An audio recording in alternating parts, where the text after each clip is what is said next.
Hey there, future diplomats. If you're gearing up for those UPSC exams, there's one acronym that's been making the rounds lately, The Quad. the Quad. It's everywhere from international news to, you guessed it, those tricky mains exam questions. That's right. So today, we are diving deep into this powerful group to give you the knowledge you need to ace those exams.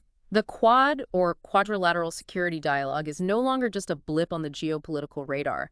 It's becoming a major force in the Indo-Pacific region, and understanding its nuances is crucial for anyone aiming to grasp India's place in the world, especially those aspiring to represent India on the global stage. Okay, let's break this down. We've got four big players, the Yeah. U.S., Japan, India, and Australia. Right. But what exactly brought them together? Shared love for spicy curry, Bollywood movies. Well, while I'm sure they appreciate a good biryani, the origins of the Quad are a bit more complex. It all started back in 2004 in the aftermath of that devastating Indian Ocean tsunami in India. The U.S., Japan, and Australia found themselves working side by side on humanitarian aid and disaster relief. This shared experience really highlighted the potential for cooperation and planted the seeds for what would eventually become the Quad. Ah, so a crisis forged those initial bonds. But I recall something about Australia initially stepping back. What happened there? You're right. The Quad was formally established in 2007, but just a year later, Australia, facing pressure from China and concerned about escalating regional tensions, decided to withdraw. It wasn't until 2017, with the shift in geopolitical winds and growing concerns about China's increasingly assertive stance in the region, that Australia rejoined the fold, and since then the Quad has gained significant momentum. So we've got this revived Quad meeting, strategizing. But what's the game plan? Are they just sipping tea, discussing the weather, or do they have concrete objectives? They definitely have a clear agenda. The Quad's primary objective revolves around promoting a free and open Indo-Pacific anatomy. Imagine a region where countries can trade freely, navigate international waters without restrictions, and resolve disputes peacefully, all while upholding democratic values and human rights. That sounds like a pretty idyllic vision. But let's be realistic. How exactly do they plan to achieve this in a region that's often marked by tensions and competing interests? Well, the Quad isn't about imposing its will or forming a rigid military alliance.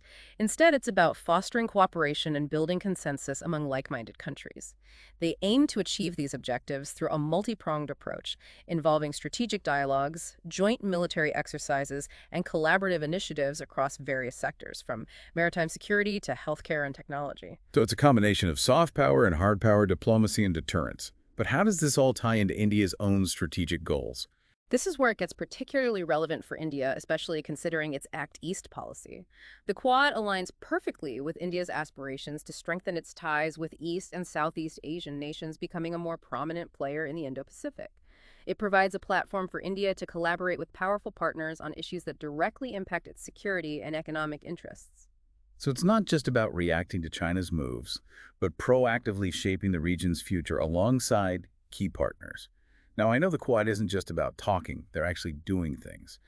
I'm curious, what are some of the concrete initiatives they've undertaken?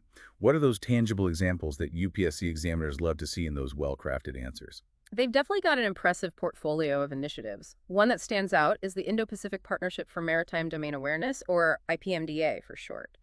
You see, vast stretches of the Indo-Pacific are vulnerable to illegal fishing, smuggling, and other maritime security threats.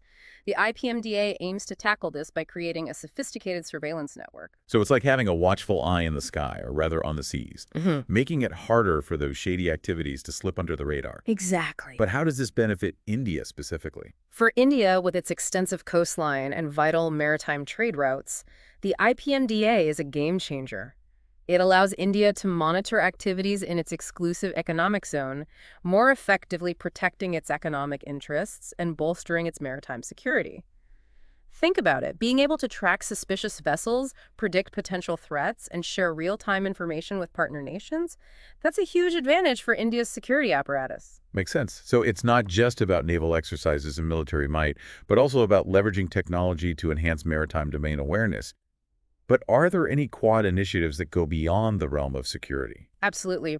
The Quad recognizes that regional stability isn't just about military power, it's also about addressing those real-world challenges that affect people's lives. A great example is the Quad Cancer Moonshot. Okay, let's unpack that. Yeah. How does a security alliance like the Quad get involved in fighting cancer? It might seem surprising, but the Quad's approach is surprisingly multifaceted. The Quad Cancer Moonshot is a testament to their commitment to tackling health issues that plague the Indo-Pacific. It focuses specifically on cervical cancer, which is a major health concern for women in the region. Their goal is incredibly ambitious to eliminate cervical cancer as a public health threat within the Indo-Pacific. Wow, that's a bold goal. But how do they plan to pull that off? Is it just about throwing money at the problem? It's about a comprehensive strategy that involves prevention, early detection, and improved treatment. They're focusing on expanding access to the HPV vaccine, which is incredibly effective in preventing cervical cancer. They're also promoting cancer screenings and supporting research into new therapies.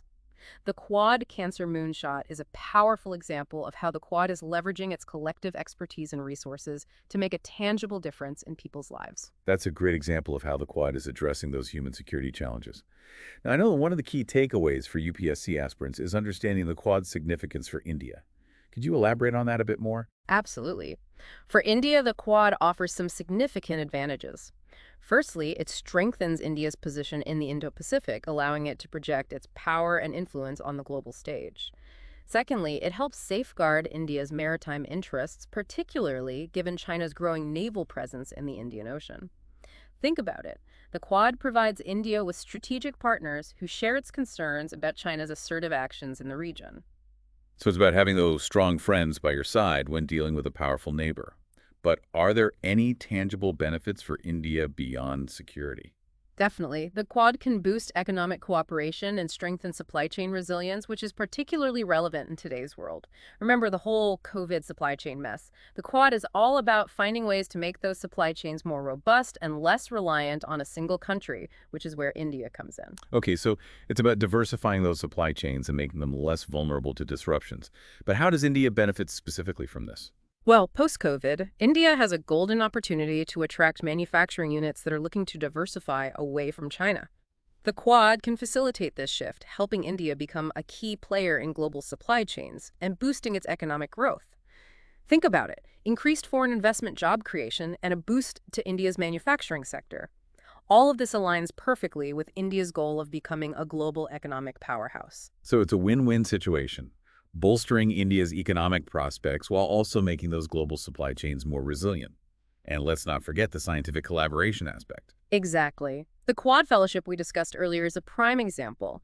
By funding STEM education for students in member countries, the Quad is fostering a new generation of scientists, engineers, and innovators who can work together to address shared challenges. It's a smart investment in the future, not just for individual countries, but for the entire Indo-Pacific region. And that people-to-people connection. Right. I imagine the Quad also helps foster closer cultural and academic exchanges between the member countries. You got it. It's all part of India's soft power diplomacy, building bridges and strengthening relationships with key partners. All right, so we've established that the Quad has some serious implications for India, both in terms of security and economic opportunities. But how relevant is the Quad in the broader global context? Is it just a temporary alliance, or is it here to stay? That's a great question. To answer it, we need to understand both the factors that contribute to the Quad's relevance and the challenges it faces. On the one hand, the Quad remains a crucial platform to counterbalance China's growing influence in the Indo-Pacific, particularly in contested regions like the South China Sea. So even though it's not a formal military alliance, it serves as a counterweight to China's ambitions. But how does the Quad reconcile that with its claim of not being anti-China? It's a delicate balancing act. Officially, the Quad maintains that it's not directed against any specific country.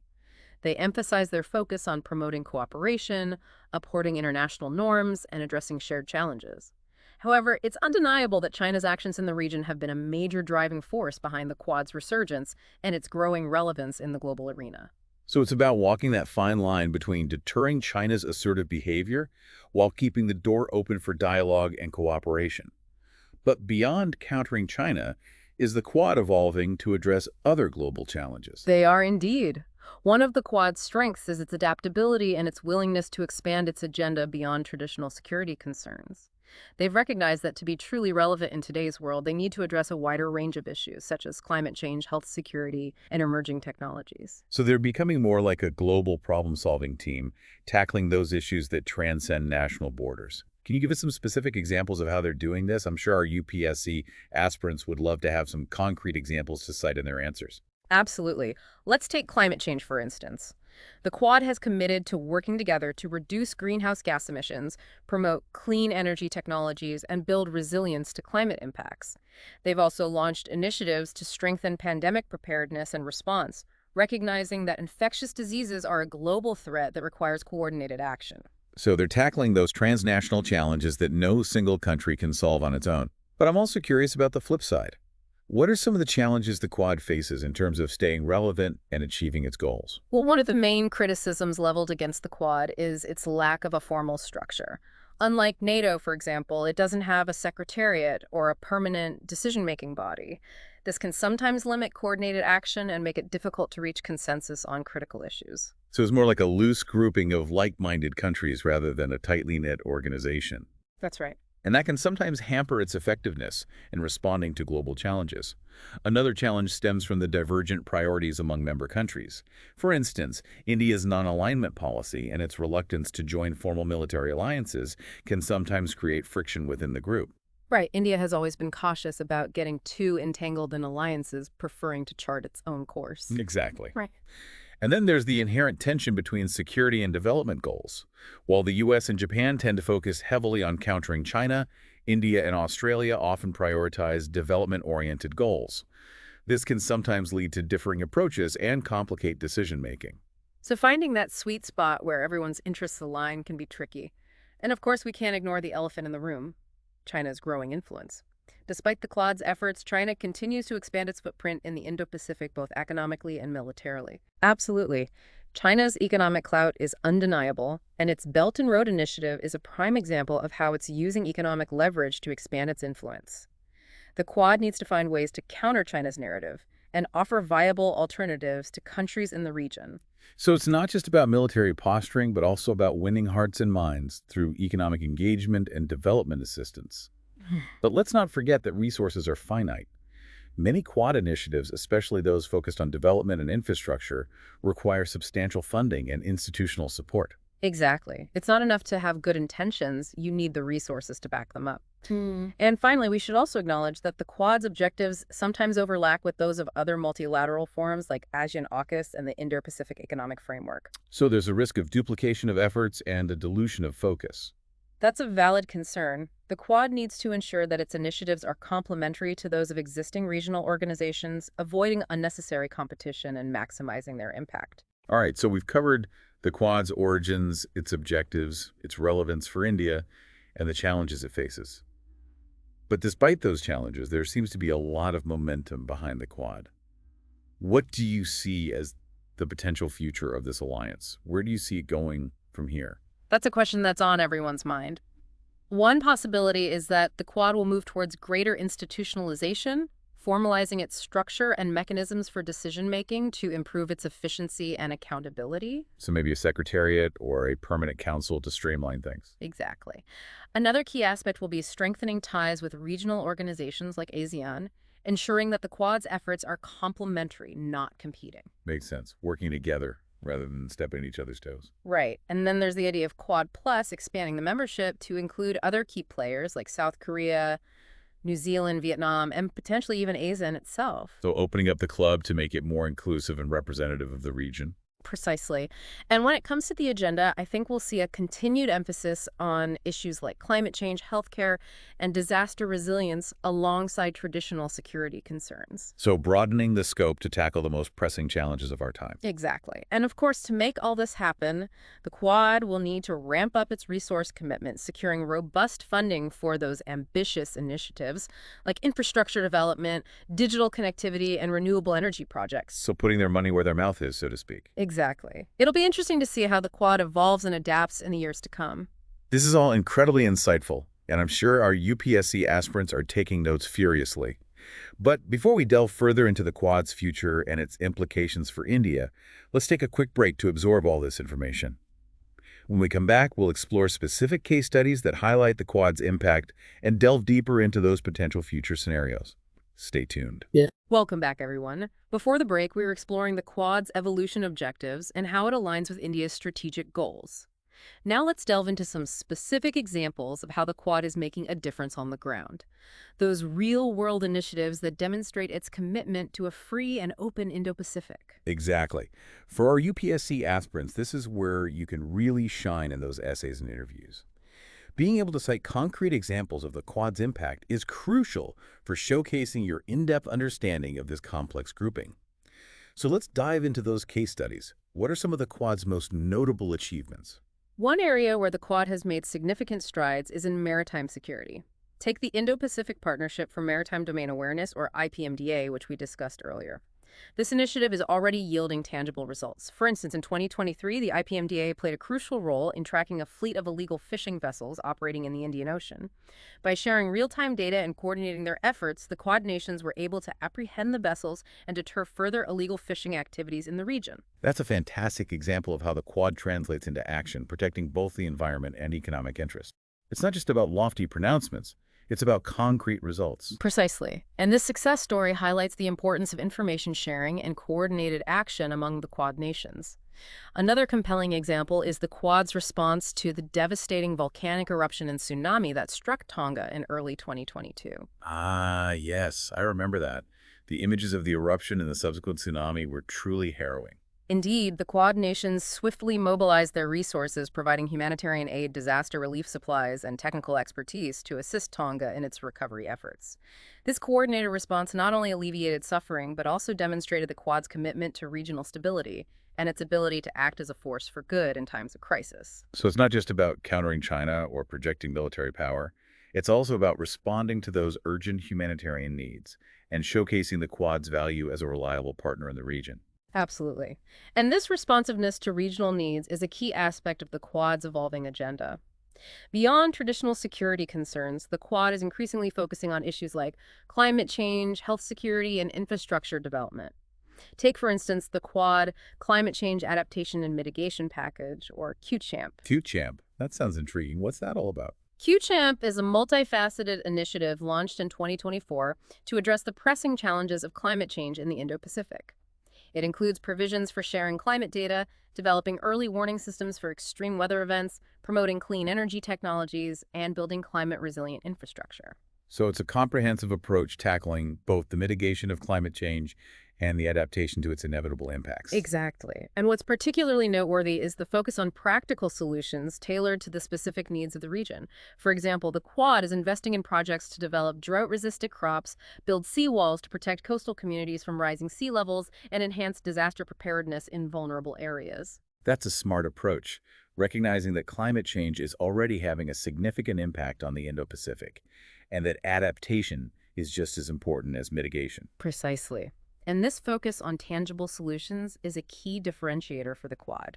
It's not just about grand pronouncements, it's about delivering real benefits to the people of the region. This is all incredibly insightful, and I'm sure our listeners are starting to grasp the Quad's multifaceted approach to regional challenges. But before we move on to explore potential future scenarios for the Quad, I want to bring it back to India's perspective. How does India, with its long-standing policy of non-alignment, reconcile its participation in the Quad with its traditional foreign policy approach? That's a key question, and it reflects the evolving nature of India's foreign policy. India has always been cautious about joining formal alliances, preferring to maintain its strategic autonomy. However, the changing geopolitical landscape, particularly China's growing assertiveness, has prompted India to reassess its strategic posture. So India's participation in the Quad represents a shift in its foreign policy thinking. It's certainly a significant development. India sees the Quad as a platform to protect its interests, enhance its security, and advance its economic goals, all while maintaining its commitment to strategic autonomy. So it's about finding that balance between cooperation and independence, aligning with like-minded partners without compromising India's core foreign policy principles. Exactly. It's a nuanced approach, and it's fascinating to see how India is navigating this complex terrain. This is all incredibly insightful, but I think it's time to shift our focus to the future. What are some of the potential scenarios for the Quad's evolution, and what role might India play in shaping its trajectory? All right, future diplomats, welcome back to our deep dive into the Quad. We've covered a lot of ground from its origins to its potential future scenarios.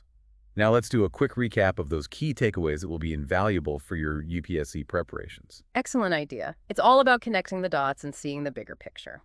First and foremost, remember that the Quad is a strategic forum, not a formal alliance. It's about promoting a free and open Indo-Pacific through cooperation, not confrontation.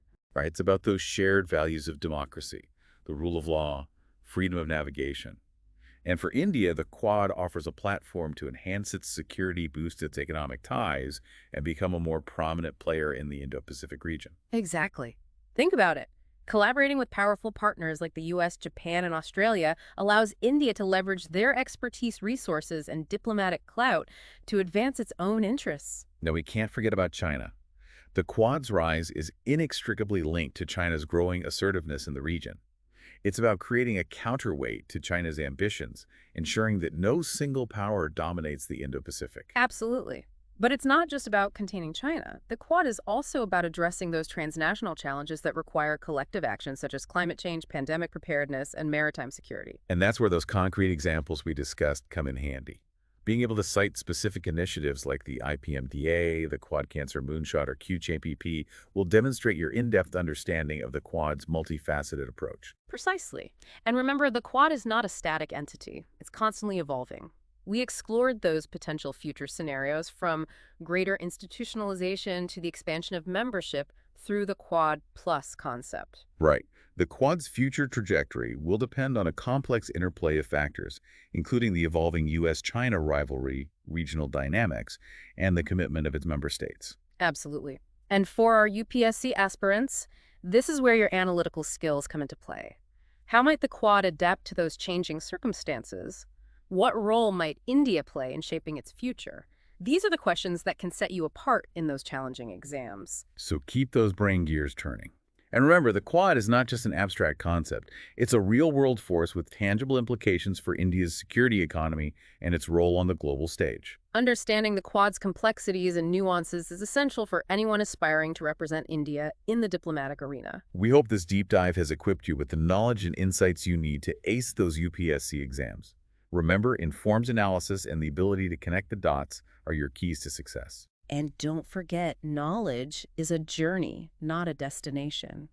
Keep exploring, keep learning, and stay curious. Absolutely. We encourage you to dive deeper into those specific areas that pique your interest, whether it's the Quad's impact on specific sectors like technology or healthcare, or the perspectives of other countries in the region. And if you found this deep dive helpful, don't forget to subscribe and like our podcast for more insightful explorations of topics that matter. Until next time, happy studying and best of luck with your UPSC journey.